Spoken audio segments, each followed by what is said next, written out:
the moment after the rapture, since tayo po mga Kristiyano ay nawala na sa mundong ito, tayo po ay nag-disappear. Kaya you can just imagine kung paano yung chaos na create po nito. Nagbagsakan ng maraming airplanes, walang binatbat yung mga aeroplano nagbabagsakan ngayon na yan. Dahil sa pagdating po ng araw ng rapture, maraming magbabagsakan airplanes, gawa nga po ng maraming mga mananampalataya na mga piloto. Tapos maraming mga drivers na mga buses, na mga kotse, ang mga Kristiyano rin, kaya ma-out of control po ang lahat. Chaos, great chaos. And then, syempre, ang pinaka-great chaos dito, saan napunta yung maraming milyong-milyong Kristiyano? So, ayan po ang pinakagulo, ayun ang pinakagulo sa utak ng mga taong naiwan.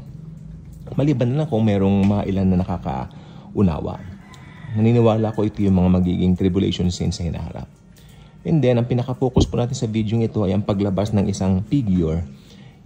Isang lalaki na nagmula sa Europa. Bigla siyang mag-o-offer ng mga solusyon. Mantakin po ba ninyo?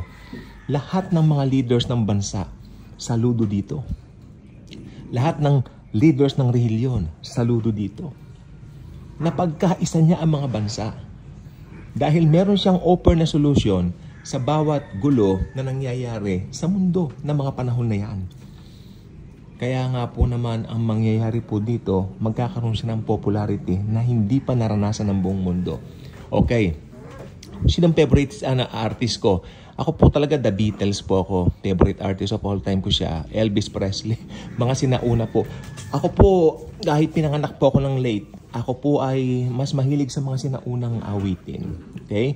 So, nakita ko po kung gaano ka-popular ang The Beatles dito sa YouTube. Nakita ko may mga clippings o mga videos, documentaries po dito. Kahit saan po dinudumog, ano? Ganon din si Elvis Presley. Pero alam po ba ninyo, walang binatbat ang kasikatan ng mga ito kumpara sa Antikristo. Grabe. So, hindi pa nagaganap sa buong mundo yung merong sisikat na isang figura o isang tao lang. Okay?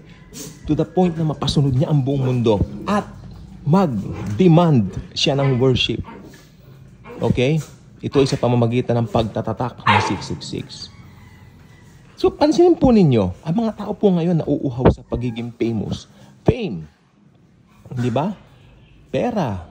Pero hindi nila alam ang mga ito po sa isang iglap pwedeng mawala. Amen? So, ang mundo po ngayon nakapako na po sa kung ano yung mga bagay na material. Hindi po masama ang mga yan kasi tayo po mga Kristiyano, maganda po pag na-bless po tayo. Maganda po yan.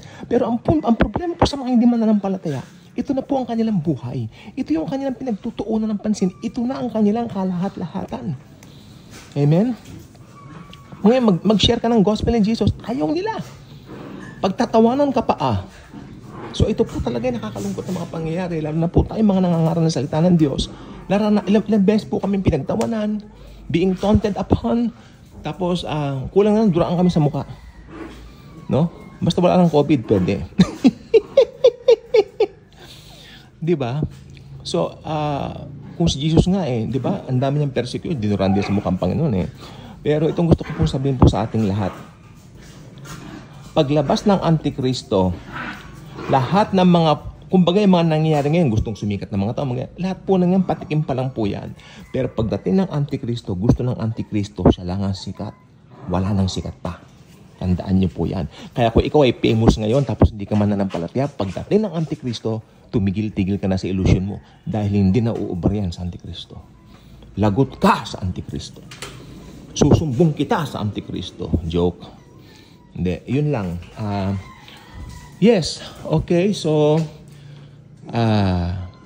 kasi nakita ko lang po talaga the world itself is changing.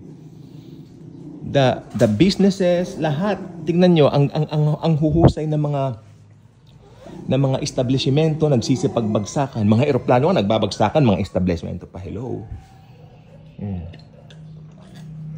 So, yun lang po gusto ko pong sabihin sa atin.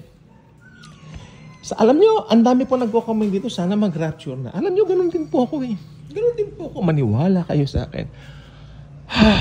Sana nga mag-rapture na. Pero, ano magagawa natin? It's not in our calendar. It's in Jesus' calendar. It's in His time. The only thing we can do is to hope. At lagi nating iisipin that Jesus is in control. Happy New Year, everyone.